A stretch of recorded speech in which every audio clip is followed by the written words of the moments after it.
I've been given a lot of valuable advice from some very smart people over the years. My problem is I'm pretty good at giving advice, but I'm not so good at taking it.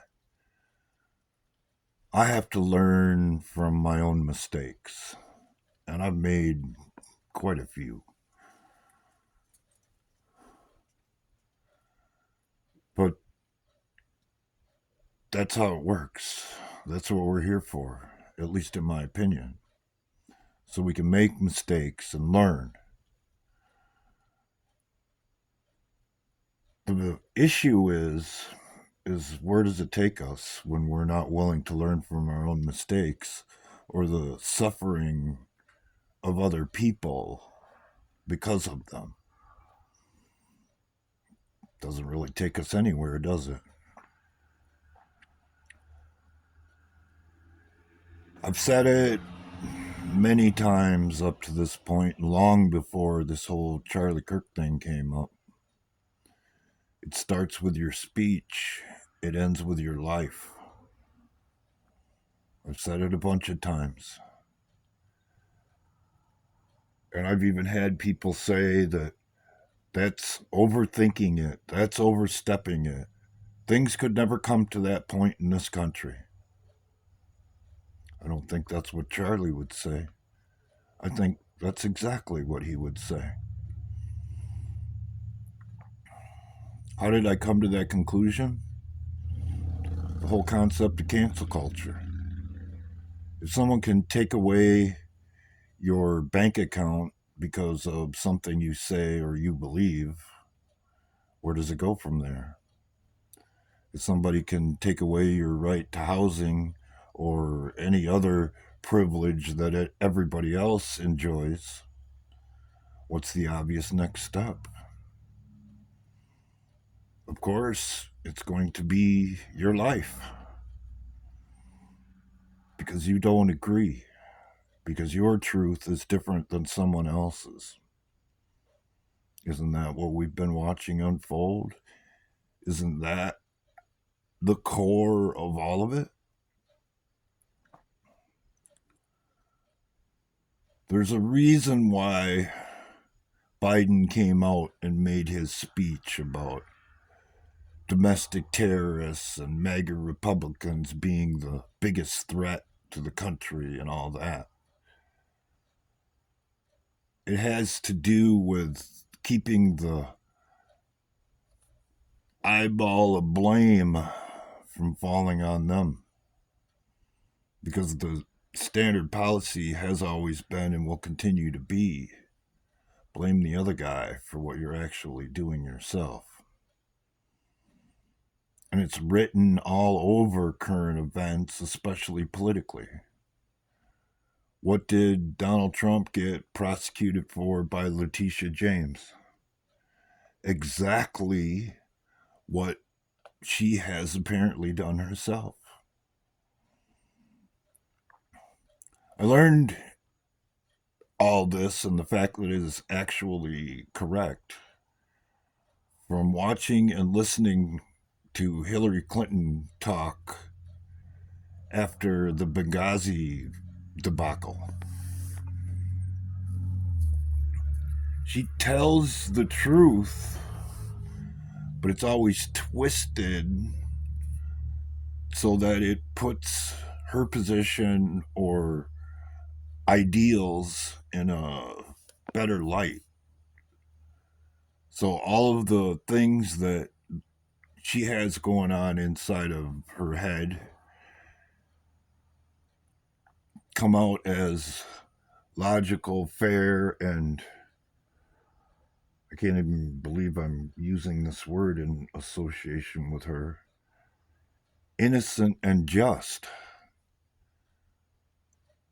But that's the whole point. That's why people tell lies, so they can put themselves in a better light, in a better position.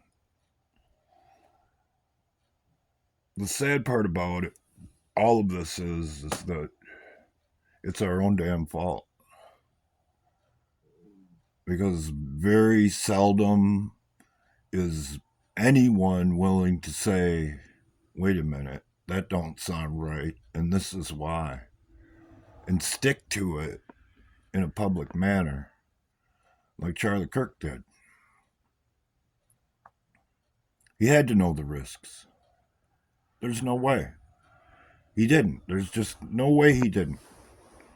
But he kept doing it anyway because he actually believed in something.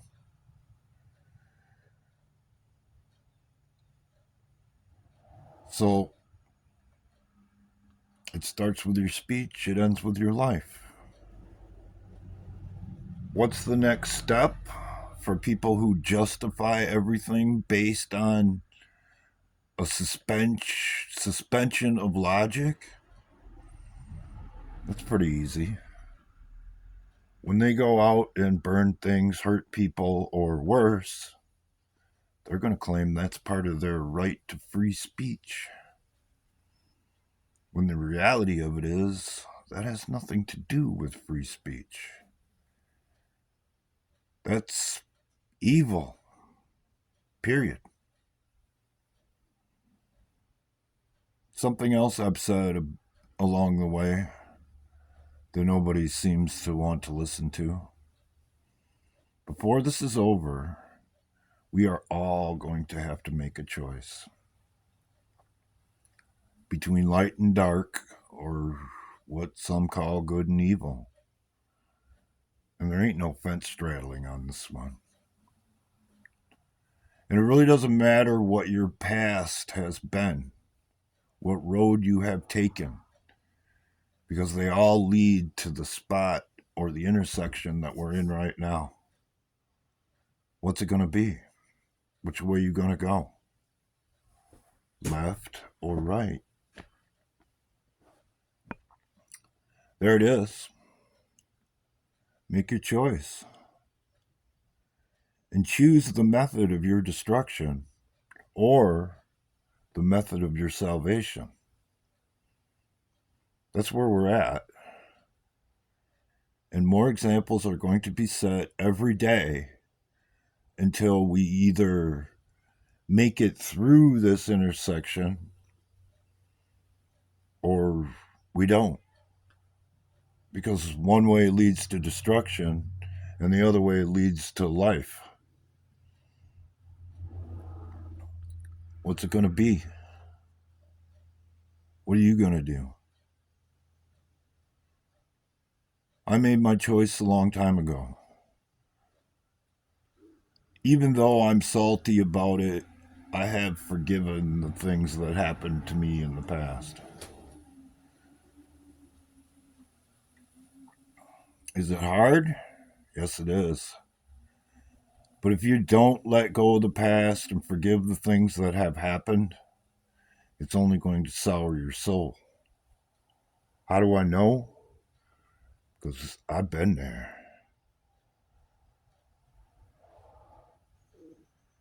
I've fought the devil to a draw and made the determination along the way that what was ever inside of me that made me have a confrontation with him in the first place was far too dangerous to release, because it would only go out in the world and infect someone else.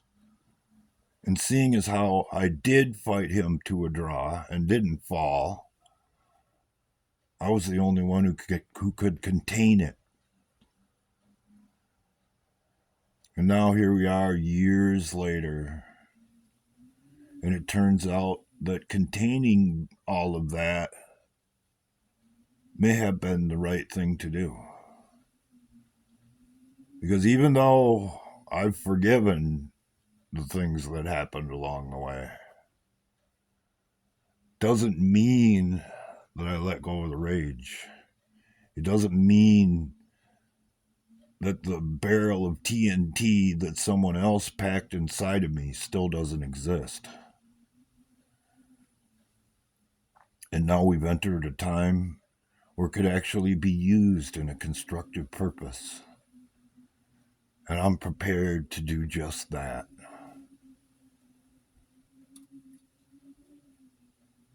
if it's required.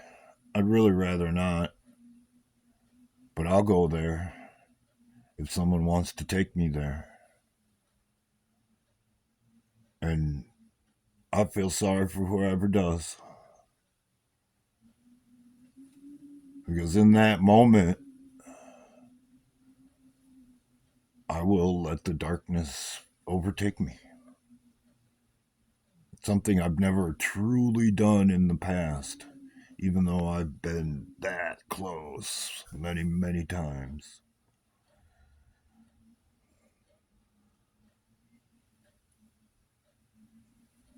It's hard to be betrayed. That I know for certain. And it can scar you for life if you're not willing to come to terms with it. It can take you down a road that no one should ever go down. Because the saying is actually true.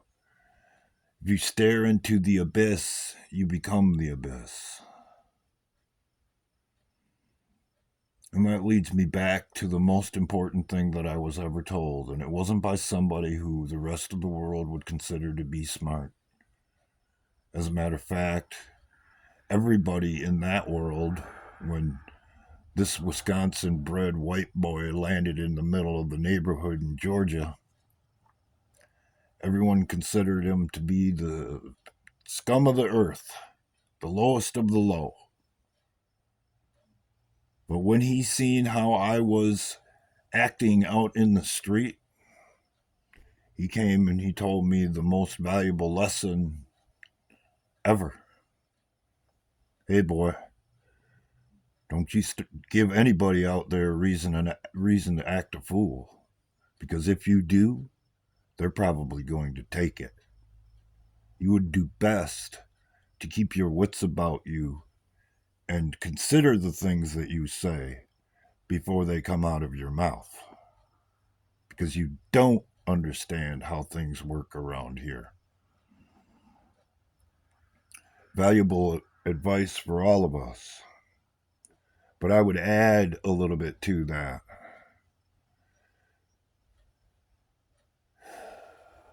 If you truly believe that you're on the right side of things, don't back down. Don't give in, even if it's dangerous. There it is. What are you going to do? Make your choice. Choose the method of your destruction or your salvation. Because the example has been set right in our faces that it truly does start with your speech and end with your life. And it's the people who advocate that are truly the dangerous ones. It's the people who celebrate that truly believe it.